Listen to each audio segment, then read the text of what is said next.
Hello there, this is Steve from TechnoMile. Thanks for checking out our DOGE Impact Analysis report. I would like to take just a few minutes to talk about some of the outcomes of the report, some more insights that we didn't quite have room for, and also explain how we put it together. So, jumping over to the report, the first thing that I wanted to touch on is just the actual sourcing of the data. I think this is probably the most fundamental question. If you can't trust the data, then you can't trust the report. All of the data for this report is sourced from the same data lake that feeds our GovSearchAI product. We're using the same funding and awarding data that you get to see on the front end. And of course, that funding and awarding data for us is sourced from FPDS on a daily basis. We get the awards data, the IDV data, the transaction data, and we have been very careful to ensure that we have aggregated this data for the purpose of this report up to the ultimate parent level to try and capture the truest vision of exactly what's going on in the market at this moment. The other thing to note, just so we understand the parameters of the report, is that, of course, we are looking at awards data, but we're only looking at active awards, unexpired awards, to be precise. The reason for this is because, well, we don't believe that that DOGE at this time is going to look very hard at awards that are already expired. If they're already expired and they haven't been recompeted just yet, then it is likely that the spending freezes that are occurring at certain agencies may preclude the necessity to take any further action on those awards. So again, we're looking at, for our purposes right now, we're just looking at active awards. Now the next thing is, of course, for this first report, we are looking at USAID. And for this, of course, if you're familiar with the sort of funding and awarding data that we're dealing with here, the agency codes are embedded inside of this. We were careful to ensure that we are only looking at awards that were funded or awarded directly by USAID. Now, let's talk a little bit about the metrics that we've chosen here. In particular, this metric of the unexercised impacted ceiling. First, the report does explain what this is, but let me just reiterate. What we're essentially trying to project here is what's going to happen in future. We understand perhaps there's an immediate impact of, well, the money has stopped flowing in, but how much money are you losing out on if you are one of these impacted companies?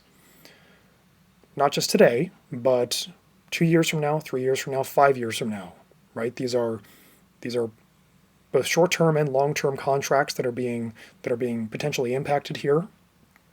Some of these contracts are for have very substantial ceilings, and therefore we wanted to look at, again, not just what money has been outlaid already, but the money that everyone is standing to potentially lose if these contracts do indeed go away and they are not transferred to some other government department. So that's why we chose the metric, again, of the unexercised impacted ceiling. We are trying to reflect what everyone is most at risk of.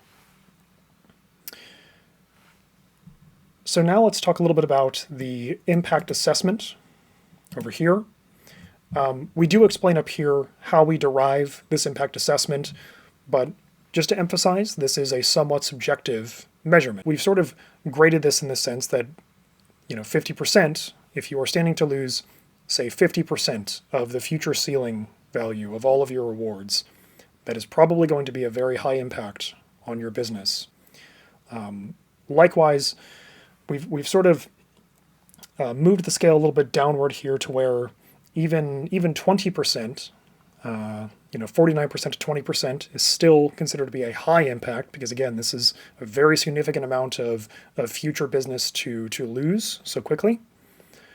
And then on the very low end, we decided that the cutoff should be 5% or less than 5%, because at that level, it seems very probable that most firms would be diversified enough to withstand this level of impact.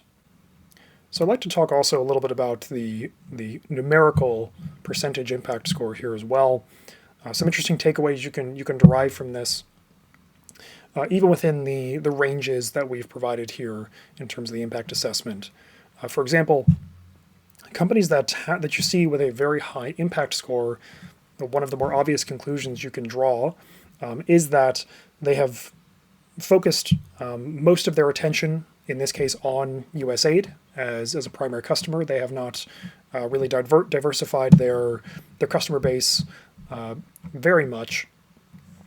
And this is one of the things that puts them at such a high level of risk in this particular instance. As of the time of this recording, we're not exactly sure which of USAID's contracts may be transitioned, say, to the State Department. And so we are currently under the assumption that everything is at risk until we're told otherwise. So therefore, for some of these companies, again, they are at a fairly high level of risk because of the level of investment they have made in their customer. One additional insight I wanted to share. Here in the report, we talk about the groupings of vendors based on their impact levels. But one additional piece of insight that I would like to touch on is how this ends up getting broken out by company size, effectively. In other words, how large are these companies that are being affected, and how severely are they affected, right? So for this exercise, we decided to look at vendors who are at greater than or equal to 5% risk with USAID, again, based on our measurement of risk. And then we broke them out into different size segments based on the value, the total obligations of their currently active contracts. So what you end up seeing when you break the market out in this way is that small businesses are very strongly affected by this potential impact.